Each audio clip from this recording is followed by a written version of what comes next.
విషయం బాగా జ్ఞాపకం పెట్టుకోవాలి. మనిషికి నిజమైన ధైర్యం ఎక్కడి నుంచి వస్తుందో తెలుసా? భక్తిలోంచి వస్తుంది. ఎందుకో తెలుసా? భక్తి వలన భయం ఉంటుంది, భక్తి వలన ధైర్యం ఉంటుంది. అదేమిటండి, రెండు విరుద్ధం కదా. ధైర్యం భక్తి కూడా ఎలా ఉంటాయని మీరు నన్ను అడగచ్చు. భక్తి ఉన్న చోట భయం ఎందుకు ఉంటుందంటే, ఓ తప్పు పని చెయ్యాలంటే భక్తి ఉన్నవాడు కాబట్టి వాడు చూస్తున్నాడు, నేను చేయనని భయపడతాడు. నేను నమ్మిన పరమాత్మ నాకున్నాడు, నేను శాస్త్రీయంగా విడుతున్నప్పుడు, ధర్మాన్ని నమ్మి బతుకుతున్నప్పుడు ఎవడు ఏమన్నా నాకేం భయం, నన్ను పరమాత్మ కాపాడతాడన్న ధైర్యం ఉంటుంది.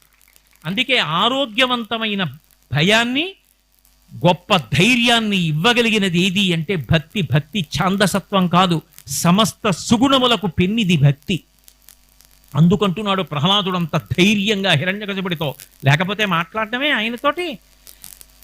ఎంత గొప్పగా చెప్పాడంటే, మందారమకరంద మాధుర్యమునదేలు మధుపంబుబోవునే మదనము